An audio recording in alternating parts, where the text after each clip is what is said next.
días a todos, bienvenidos a la novena sesión de Grandes Pintores. Mi nombre es Natalia Torrego y soy vuestra profesora de esta asignatura. A lo largo de esta sesión vamos a ver las obras más importantes y biografías de Salvador Dalí, que es quizás el pintor más famoso del surrealismo. Gracias a ello vamos a ver de la mano de Dalí las características más importantes de este movimiento artístico. Bueno, lo primero, mostraros un retrato de nuestro pintor y comentaros que nació en 1904 y falleció en 1989. Salvador Dalí fue un pintor español, considerado uno de los máximos representantes del surrealismo. Dalí absorbía las influencias de muchos estilos artísticos, desde el academicismo clásico a las vanguardias más rompedoras. Esto hay que destacarlo. Dalí tiene muchísima influencia de estilos artísticos que van desde el clasicismo hasta las últimas vanguardias. De ahí la riqueza artística y conceptual de sus obras pictóricas. Sus influencias clásicas pasaban por varios artistas.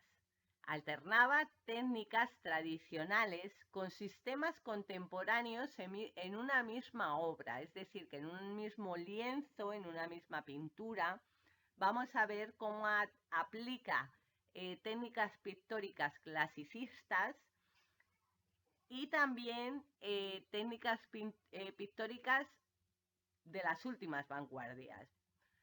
Aunque Dalí, la mayor parte del surrealismo, se había adscrito a ideas políticas de izquierda, Dalí mantenía una posición que se juzgaba ambigua en la cuestión de las relaciones entre arte y activismo político.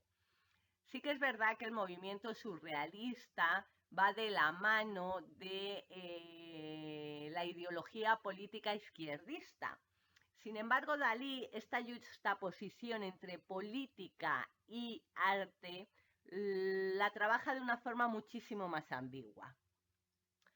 La posguerra abrió para una nueva etapa artística, caracterizada por el virtuosismo técnico y el recurso a ilusiones ópticas, así como la imaginación y la ciencia o religión.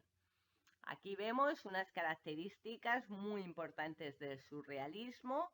Por un lado, la aplicación técnica, el virtuosismo técnico, la importancia de obtener un dibujo perfecto con un buen claroscuro, con una perspectiva similar al de la realidad, mezclado con esa temática de sueños y del subconsciente.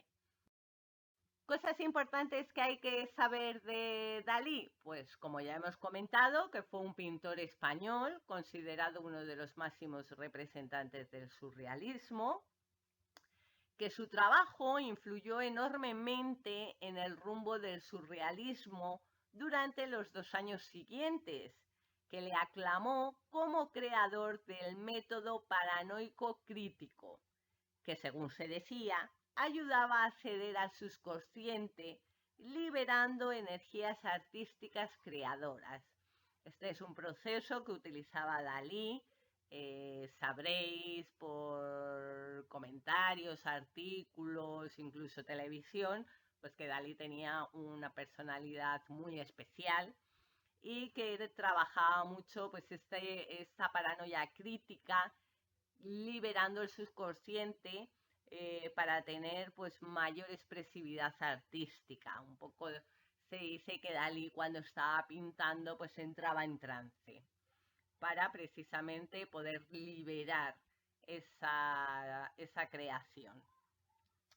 Hay que destacar también que en 1982 el rey Juan Carlos I concedió a Dalí el título de Marqués de Púbol, que el artista agradeció con un dibujo titulado Cabeza de Europa. Habréis visto todos porque es muy famoso, no obstante lo mostraremos en estas sesiones, que a la postre resultó ser su último dibujo. y que le entregó tras la visita real a su lecho de muerte. El 23 de enero de 1898 murió a causa de una parada cardiorrespiratoria en Figueras, ya con 84 años. Es importante también nombrar a su familia, porque va a tener consecuencias en su trayectoria artística o en su trayectoria pictórica. Por un lado, decir que el padre de Dalí nunca apoyaba sus estudios artísticos, mientras que la madre sí que los apoyaba. Un suceso que le marcó el resto de su vida fue que cuando tenía 5 años sus padres le llevaron a la tumba de su hermano y le dijeron que él era la reencarnación de su hermano. Como os he comentado, esto va a marcar la vida de Salvador Dalí. Y por otra parte, comentaros que Dalí también tenía una hermana menor, a la cual va a retratar en algunas ocasiones. En cuanto a su estilo, pues Dalí quería comunicar la irracionalidad y los impulsos ilógicos del hombre moderno. Esto hay que destacarlo, representa al hombre moderno. Producía sus pinturas en un estado de delirio psicológico, que es lo que comentábamos antes. Se dice que Dalí como que entraba en proceso cuando estaba trabajando. Y sus obras representan elementos concretos, ilógicos, irracionales y extravagantes. Digamos que estas son las características principales o las características que hay que subrayar de toda la trayectoria artística de Dalí.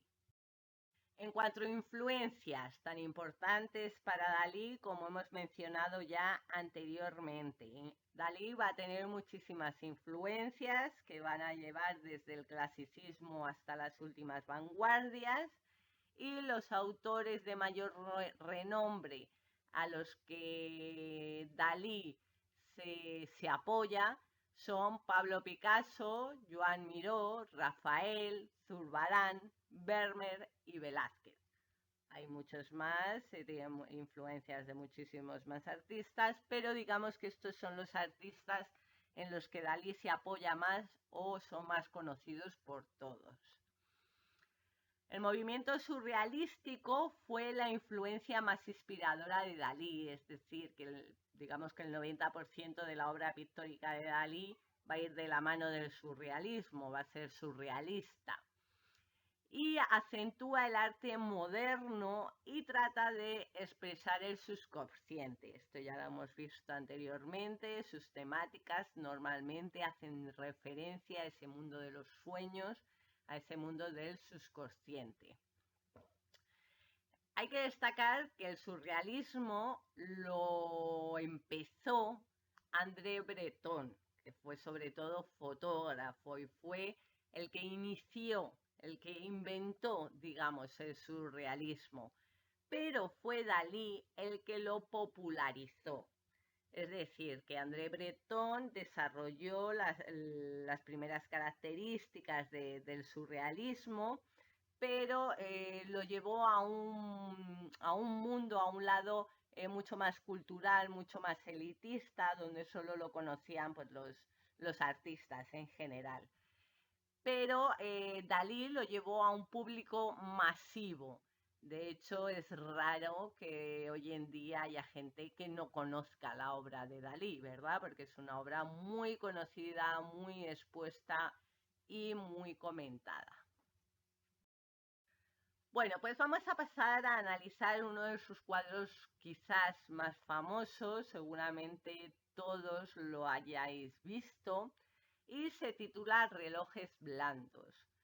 Vamos a hacer un paréntesis porque os quiero comentar que la obra pictórica de Dalí hay que analizarla de una manera muy desglosada, ya que tiene muchísimo simbolismo.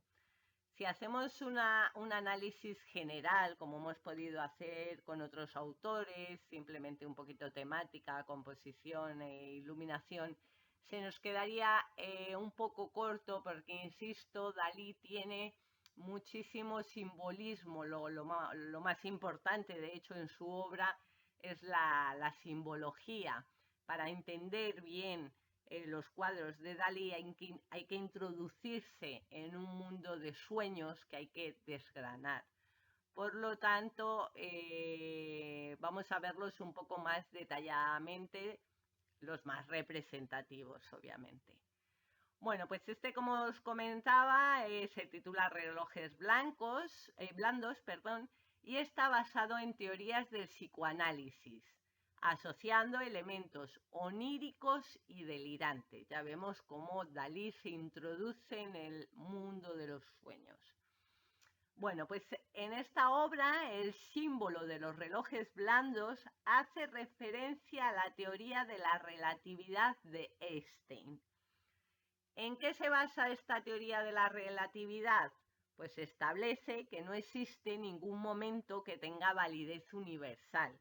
Dos acontecimientos pueden ocurrir simultáneamente para un observador, pero otro observador que se mueva respecto al primero de ellos percibirá esos dos acontecimientos sucesivamente, no al mismo tiempo. Esta es la teoría de la relatividad en la cual Dalí se basa para hacer este cuadro. Cada uno de estos relojes blandos marca una hora diferente. Parece ser que entre las 6 y las 7 de la tarde, que es la hora del amanecer, insinuando la relatividad del concepto del tiempo al que, insisto, hace referencia con la teoría de relatividad de Einstein. Vamos a ver el proceso pictórico de la obra, de esta obra en concreto. Bueno, lo primero hay que decir que es un lienzo, es una tela de pequeño formato preparada industrialmente. Es decir, las adquiere montadas sobre un bastidor de madera con una capa de preparación blanca sobre la cual aplica la pintura. Normalmente los pintores que hemos analizado hasta ahora, la mayoría de ellos, se fabricaban sus propios lienzos. ¿Qué quiere decir esto? Pues que por una parte compran la tela, por otra parte los bastidores y por otra la preparación blanca. Y se fabrican ellos pues con más o menos preparación blanca y de un formato u otro dependiendo de las necesidades de la obra que fueran a realizar. Pero Dalí normalmente compraba los lienzos ya hechos porque digamos que para él era mucho más cómodo y más rápido, poniendo como objetivo el desarrollo del cuadro propiamente dicho, de la pintura.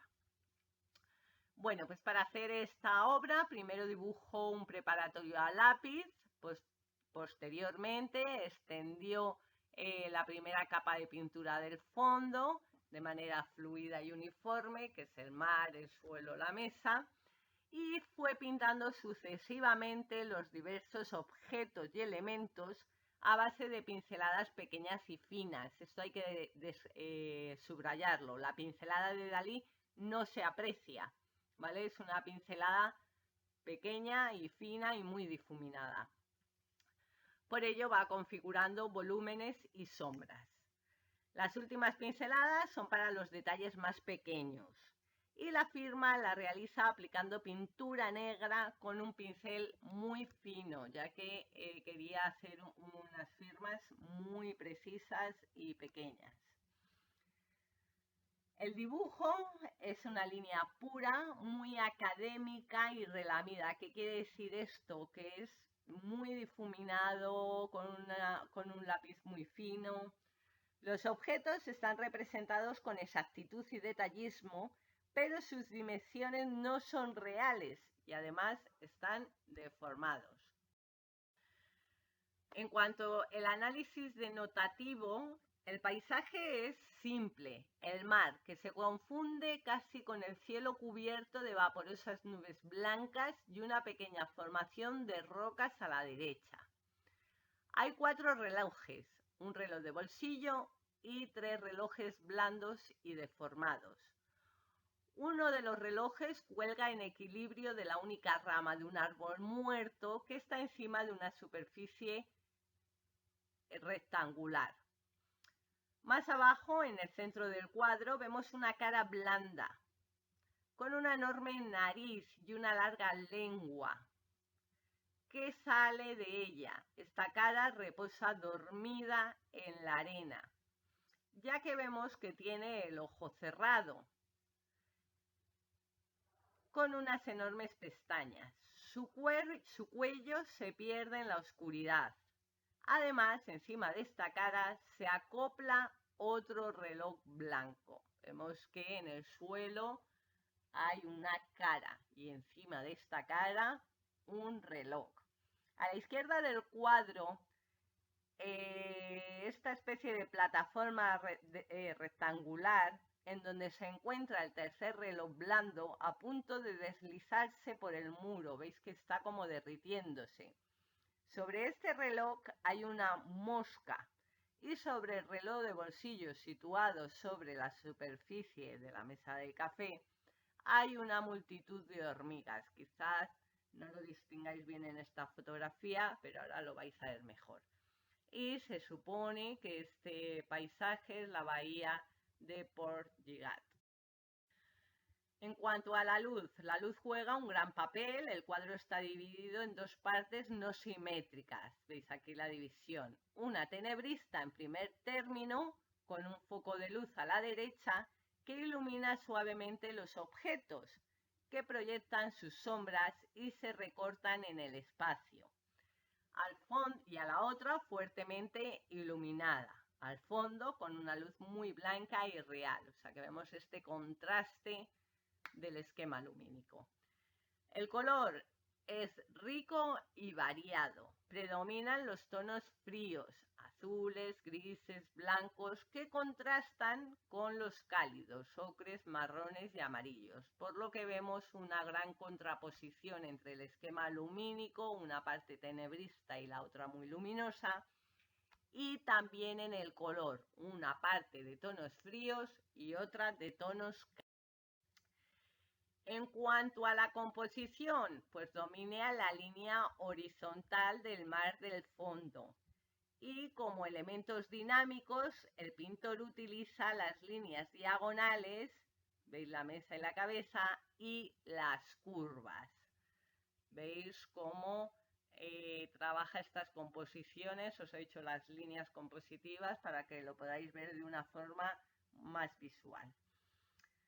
La perspectiva tradicionalmente existe, pero el espacio es extraño, es decir, surrealista. Bueno, en cuanto al paisaje, destacar lo que Dalí comenta. Me he hecho en estas piedras. Aquí he forjado mi personalidad. He descubierto mi amor. He pintado mi obra. He construido mi casa. No me puedo separar de este cielo, de este mar, de estas rocas.